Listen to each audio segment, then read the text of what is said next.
In political coverage tonight, the Dow was up more than 200 points today after yesterday's more than 600-point drop. And the drop is being attributed to China, which announced an increase in tariffs on American goods in retaliation to the Trump administration's increase in tariffs on Chinese goods. Color 10's Madison Heaver is here with how it's impacting the Ozarks. Madison.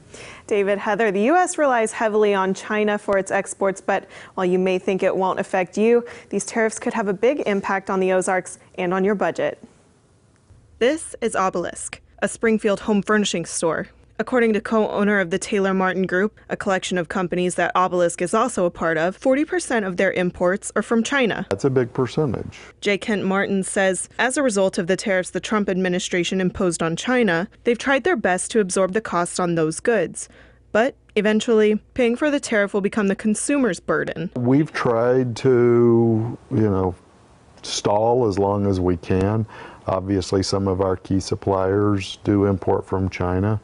And as those prices go up, we probably have no choice but to edge up a little bit. Starting in June, China will impose new tariffs. These tariffs will be placed on $60 billion worth of American goods. These new tariffs are in retaliation to a tariff increase made by the U.S. last week.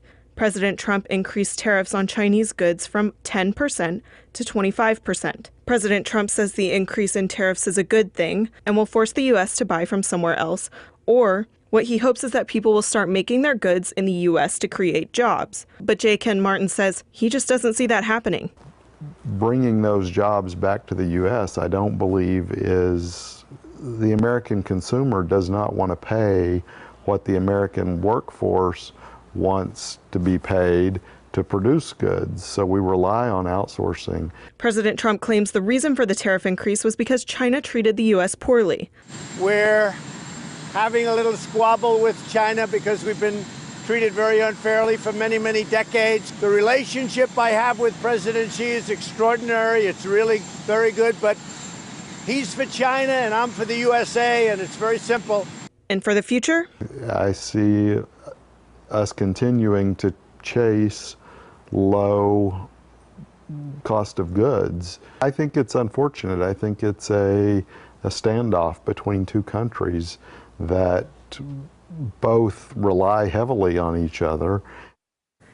On Monday, President Trump threatened a 25% tariff on the remainder of the goods the U.S. imports from China, totaling about $300 billion. President Trump says he'll meet with China's President Xi in June at the G20 summit.